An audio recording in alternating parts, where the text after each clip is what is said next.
नमस्कार दोस्तों, आइए आज आपको एक महत्वपूर्ण विषय बताता हूँ।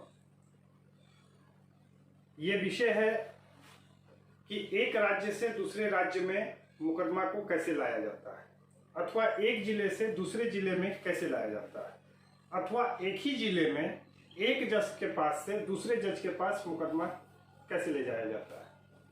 कभी कभी समाज में ऐसी बातें आती है कि जब दो पक्षों में विवाद होता है तो एक पक्ष कानून का दुरुपयोग करते हुए दिल्ली की अदालत में मुकदमा कर देता है और जिन पर मुकदमा होता है वो पटना में रहते हैं। अब उनके साथ परेशानी हो जाती है कि बार बार वो दिल्ली की कोर्ट में जाए। ऐसी भी परिस्थिति आती है कि आपके साथ दिल्ली में कोई अपराध हुआ और आप पटना के निवासी हैं।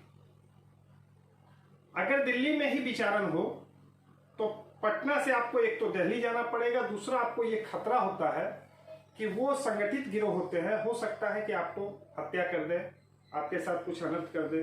ऐसी परिस्थिति में आप अपने मुकदमे को दिल्ली से पटना कैसे लाएंगे, क्या प्रावधान है, इस संबंध में मैं आपको बताता हूं। देखिए, दंड प्रक्रिया संहिता की धारा 406 ये सर्वोच्च न्यायालय को यह अधिकार प्रदान करती है। मान लीजिए कि दिल्ली में आपका अपहरण किया गया था और आपने दिल्ली के कोर्ट में केस किया था, दिल्ली के थाने में, और अब आप गवाही देने जाना चाहते हैं, परंतु वो एक संगठित गिरोह है।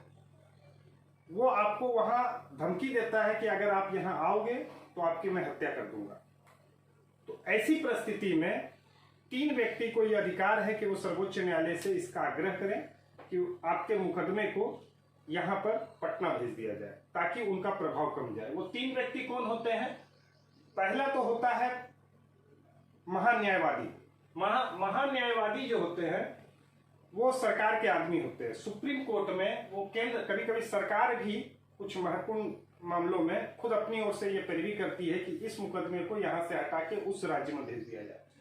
तो महान्यायवादी अगर सर्वोच्च न्यायालय से निवेदन करें तो सर्वोच्च न्यायालय ऐसा कर सकता है।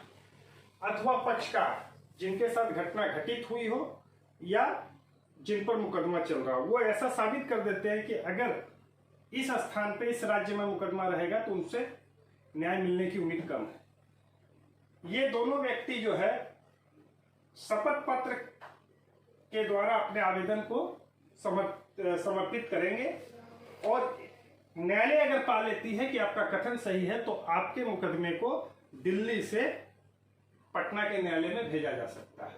परंतु अगर न्यायालय पाती है कि आपने जो कथन किया था वो झूठा है, परेशान करने वाला है, तो आपको 1000 रुपये की फाइन भी हो सकती है। इसी प्रकार दूसरा उदाहरण है कि पटना के व्यक्ति पर जमुई के न्यायालय में एक मुकदमा हो गया है और अब वो व्यक्ति बेचारा जमानत कराने आएगा तो जमुई का जो गिरोह है वो उसको डैमेज कर सकता है, उसको हत्या कर सकता है या उसके कई तरह की परेशानी खड़ा कर सकता है। तो वहां वो व्यक्ति चाहे तो पटना उच्च न्यायालय से निवेदन कर सकता है कि हमारे केस को दूसरे न्यायालय में ट्रांसफर कर दिया जाए। कभी कभी पक्षकार भी कर सकते हैं और सरकार भी कर सकती है। सरकार अगर करेगी तो महाधिवक्ता के माध्यम से करेगी, पक्षकार करेंगे तो अपने आवेदन पत्र के साथ एक शपथ पत्र देंगे कारण का, और अगर सही पाया गया तो ट्रांसफर हो जाएगा, गलत पाया गया तो 1000 रुपये की फाइन हो जाएगी।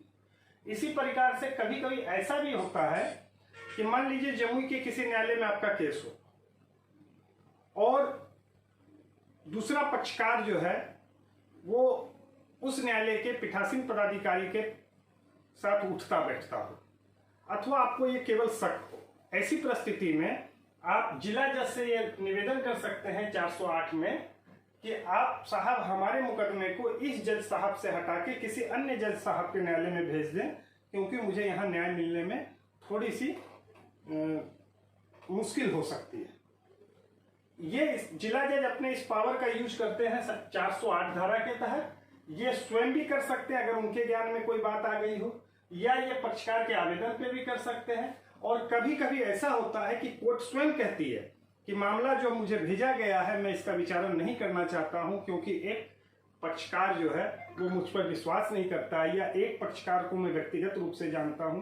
तो अगर वो न्यायालय जिला जज से ऐसा निवेदन करेगा तो जिला जज साहब उसको वहां से ट्रांसफर कर देंगे दूसरे जज। जिला जज कभी कभी ऐसा भी संज्ञान में उनको आता है कि नहीं, जिस कोर्ट में हमने मामला को भेजा है वहां उचित नहीं है, तो वह स्वतः भी अपने पास मंगवा सकते हैं या दूसरे के पास भेज सकते हैं, या 409 में।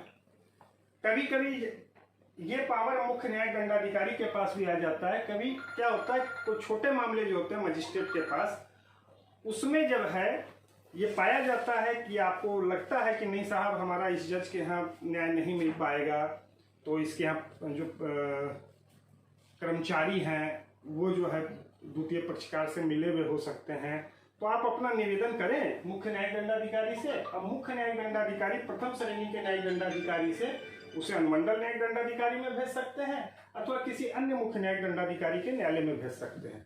तो अब आपने अभी तक आपने जाना कि कैसे एक राज्य से दूसरे राज्य में भेजा जाता है, अथवा एक जिला से दूसरे जिला में भेजा जाता है, अथवा जिला में ही एक न्यायालय से दूसरे न्यायालय में कैसे भेजा जाता है। अगर अभी तक आपने मेरा चैनल को सब्सक्राइब नहीं किया तो सब्सक्राइब कर लें। मैं लगातार आपके उपयोग की जानकारी विधि से संबंधित देते रहूंगा। जय हिंद, जय भारत।